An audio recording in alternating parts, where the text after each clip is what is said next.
Welcome to the Mad Rush Podcast. I'm Trisha Addicks, the original Sorority Rush Consultant. While the stories I have to share are nothing short of astonishing, this podcast goes beyond the wild client tales and sorority life. I'll be engaging with fascinating guests from both within and outside the Greek world, uncovering the surprising connections that bind us all together. Join me for a journey that's as entertaining as it is enlightening. Welcome to Mad Rush.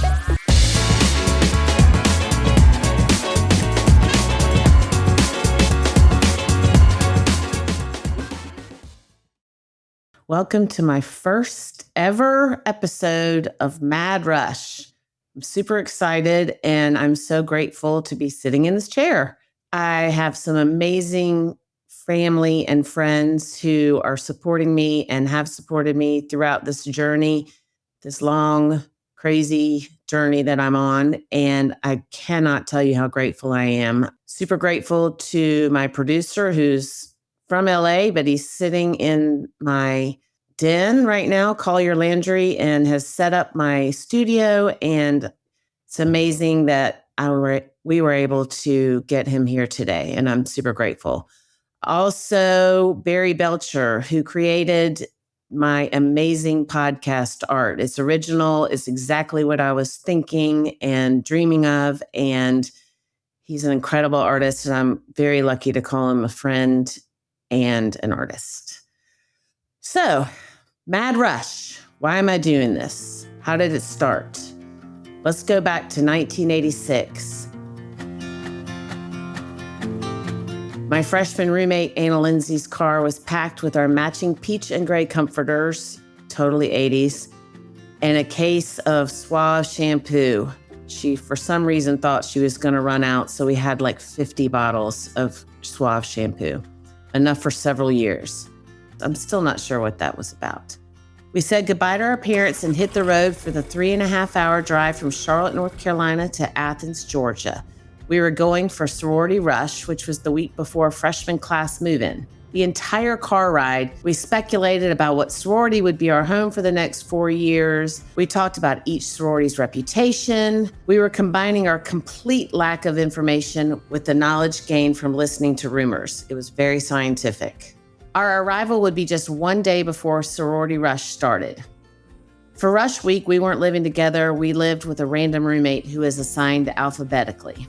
So I went through Rush, living with a stranger, and ended the week absolutely positive that I had found my people in Phi Mu. I was a chubby, outgoing, well-liked, fun girl who felt instantly at home when I was in the Phi Mu house. I knew they loved me too. Although I was pretty sure it was all going to work out, I was still in awe of the people like Dawn G, who I'm still in touch with. These girls were dressed in their bid day white dresses, calmly reading a book or chatting while waiting for their bid cards. I didn't even put on the requisite white dress during the waiting period because I was scared of jinxing my happy ending. So I was in pink shorts and a tie-dye top when my rush counselor gave me my bid envelope. There was a lot less fanfare then than there is now, but we were all together, our group of girls with GR last names. My last name was Grody, like to the max, which was also an unfortunate name in the 80s. And we were opening our envelopes. Mine was empty. I looked at my counselor and she shook her head. It wasn't a mistake. As the girls in white shrieked and hugged all around me, I sat on the floor staring in disbelief at my empty envelope. Somehow, I found my way to an empty room. The room was abandoned by someone headed to their new sorority house and started to cry. It was there that my friend Catherine and her mom, who was in town for Catherine's big day, found me. Catherine bravely offered to stay with me instead of going to her new sorority house, Tridelt, but our mom and I both said to go ahead. I stayed in that room for hours crying onto Catherine's mom's shoulder. I was trying to make sense of what had just happened to me. I was blindsided. I was embarrassed. I was hurt. I was terrified. I was super confused. And I was 18 years old. Thus began my freshman year in a school where I didn't know anybody but one person. I went back through Rush my sophomore year and pledged my first choice, Chi Omega, and made some amazing lifelong friends, some of whom I hope will be guests on this podcast. But I have always remembered the feelings I felt that awful night in 1986. Those feelings stuck with me and led me to help my friends' daughters going through Rush through the years know a little bit more about the process than I did. Then, about 8 years ago, I was at a girls' night out dinner, and I was, as usual, giving my opinion on the upcoming Rush season, and my friend Carolyn said, "You should start a business helping people do this. You should start a business helping people go through Rush." Light bulb moment, aha moment, whatever you want to call it, I knew that was it. I knew this was what I was meant to do for a career. I had the tools, I had the knowledge, I had the connections, and I had the desire to create something that could really make a difference. There was no one else in the world doing this in a complete way. Sure, there were the connected moms out there who created Rush packets, not a thing anymore, for many girls, and people in Texas who are helping people with Texas Rush, which is an entirely mammoth beast in itself. But nobody had a business helping girls prepare for all aspects of Sorority Rush and supporting them through the week of Rush itself. It was daunting, but I was up for the challenge, and It's All Greek to Me was born. That first year was just me. I had 10 clients, and I felt like I had 10 daughters going through Rush. I was in constant contact with these moms, their daughters, and sometimes the dads, and it was a very stressful few weeks. The next year, it was again just me, but I decided to scale it back a little bit because I didn't think I could handle 10. So I had 8 clients. Again, it was like I had 8 daughters going through Rush. The stress was real. The pressure that I felt from these people was real, and I knew I needed help. So after that second year, I knew I needed help. So I hired Mary Harris. And Mary Harris was a rock star. She still is. She's also my first guest on this podcast, Mad Rush. Mary Harris and I worked together to work with clients, and we had great success, 100% success that first year together. And I slowly started adding to my mentor team. We now have 12 young women who are mentors to our clients. And I cannot believe how successful we are helping our clients navigate Rush. These girls are also rock stars. They're smart, they're dynamic, they're connected, and they were super involved in their sororities at their respective schools, and some of them in Panhellenic, which is the governing body of sororities at their schools. So since the inception of It's All Greek to Me, we have grown, we've changed our model based on current needs, and we now help young women from all over the United States navigate Rush at over 30 universities and colleges. And oh, the stories. Don't worry, clients, I'm not going to betray your confidences, nor am I going to lose sight of my original mission, but I am going to pull back the curtain and show what sorority life and Rush in the South really look like. In case you live under a rock, I will clue you into something that started to go viral a couple of years ago, and that is Rush Talk. Specifically, Bama Rush Talk. In Rush Talk, potential new members, or PNMs, formerly called Rushies, are young women going through sorority Rush. In these viral TikTok videos, the PNMs jump in the screen and show their outfits of the day. They say what brands of shoes, clothes, and accessories they're wearing to go through the Rush parties that day at the University of Alabama. Then they jump off the screen and another PNM jumps in. Some of these videos are a little different than that, but you get the idea. They're all about sorority Rush at Alabama. They now have TikTok Rush Talks at every school, but they originated at the University of Alabama. These videos have been viewed over 7 billion times, billion, all over the globe. For a little perspective, there are 342 million people living in the United States. People are fascinated by this phenomenon, which is Rush in the South.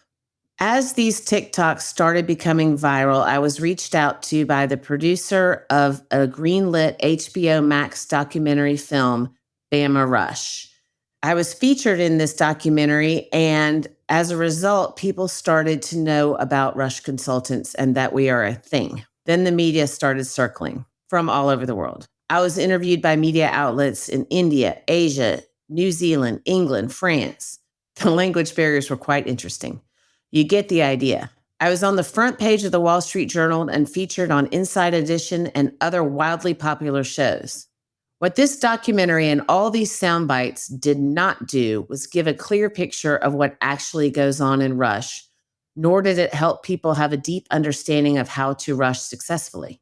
So I wrote a book, and now I'm doing this podcast in hopes that I can shed some light on this confusing, difficult to navigate, mysterious, and daunting world.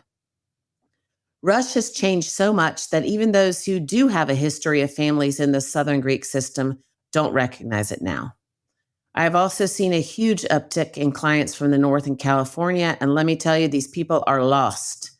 Their families weren't in the Greek system, or if they were, it was at somewhere like Rutgers, and let's face it, that is not the same. These are uncharted waters for these families who want to figure out how to assimilate in the South. The academic rigor has made parents outside the South more comfortable with their kids going to schools they wouldn't have considered in even recent past. For example, the average high school GPA with this year's entering freshman class at Auburn University in Alabama is a 4.2 on a 4-point scale. So the kids get in. They want to be a part of Greek life. These parents who are used to outsourcing everything are very willing to pay for an expert to help their kids navigate this experience. In Mad Rush, I will give real-time advice and knowledge during this summer rush preparation season. And in the fall, I will help make sure that the Northern people visiting their kids for Parents' Weekends don't make the fatal mistake of showing up in all black with ripped jeans. It's a thing. But this podcast journey we're embarking on together is so much more than finding the right fit sorority or navigating the Southern college experience. Whether you are young and learning how to navigate friendships, applying for your first job, or, like me, finding yourself an empty nester trying to reinvent yourself, I hope that the inspiring, interesting, and often hilarious people who will be guests on this podcast, combined with the many lessons I've learned so far in my journey, will resonate with you.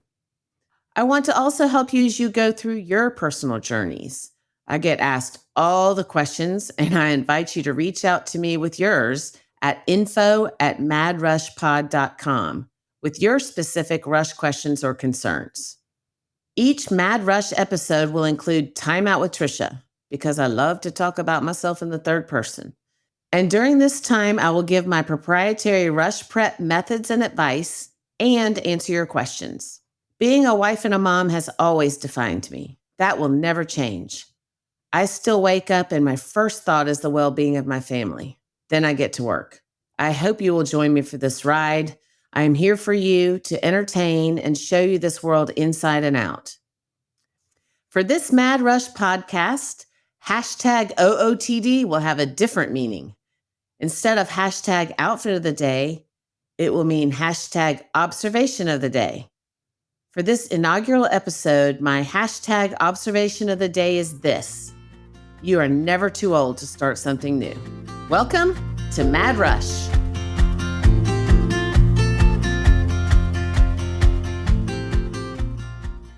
Welcome to Time Out with Trisha. Because can you really give advice if you don't speak about yourself in the third person? I don't think so. This is exactly how I speak to my clients: the good, the bad, and the ugly. So listen to me. I know what I'm talking about. Now let's get into it. People always ask me what the first thing they need to do to prepare for Rush is. And 100% across the board, this is your answer. You need to make sure your social media is Rush ready. This is before you register. This is ideally before you finish your senior year in high school. But here are a few tips for social media. These tips can be used even if you're not going through Rush, but if you are, they're crucial. First thing, would your grandmother, if she looked at your social media, would she be upset? Keep that in the back of your mind. Modest is hottest. I don't care what anybody says about you got to look good, You got to look hot. Hot is not what you want to look in Rush. In that documentary, Bama Rush, there were these guys talking about the best sororities were the ones that had the hottest girls. That is not true. It is all about the confidence that these girls have and the confidence that you have in showing your best self. So for social media, before you register for Rush, you have 2 crucial requirements. Number 1, look like a girl's girl. The sororities are looking through your social media and they want to know that you're going to be someone fun to hang out with, someone that they want to confide in. And the way they can do that is if you look like you're a good friend. So the number of posts of you by yourself cannot exceed the number of posts of you with your family or your friends. This also applies to boyfriends. The number of posts you have with just you and your boyfriend cannot exceed the number of posts that you have with your family and friends. If you have a bunch of pictures of you with your boyfriend, it looks like that's all you care about, you're boy crazy. And you may love your boyfriend very much, and that's wonderful that you have that relationship, but you need to look well-rounded in your social media. Also, same thing with pictures of yourself. If you have more pictures of yourself than you do with your friends and your family, that also is a red flag. So those 2 things are crucial. The next thing that's crucial is that your social media not be sexy. Don't put a bunch of bathing suit photos in there. Don't do that whole turning your back, lifting your leg thing so people can see your hindquarters. It's not a good look. It's not what they want to see. They're not looking for sex partners. They're looking for sisters. So make sure that your social media is not about you trying to look hot and sexy. It will not work. It's a bad thing to do. We had one client who refused to archive her sexy photos, and it was a disaster. Learn from her. Don't do it. Archive all your single pictures, or at least the ones that exceed the number of you with friends and family. Archive the ones that exceed the number of friends and family, the ones with you and your boyfriend, and just get rid of the freaking bathing suit pictures. Nobody thinks you're sexy. And that's it for Time Out with Trisha. We'll see you on another episode of the Mad Rush Podcast.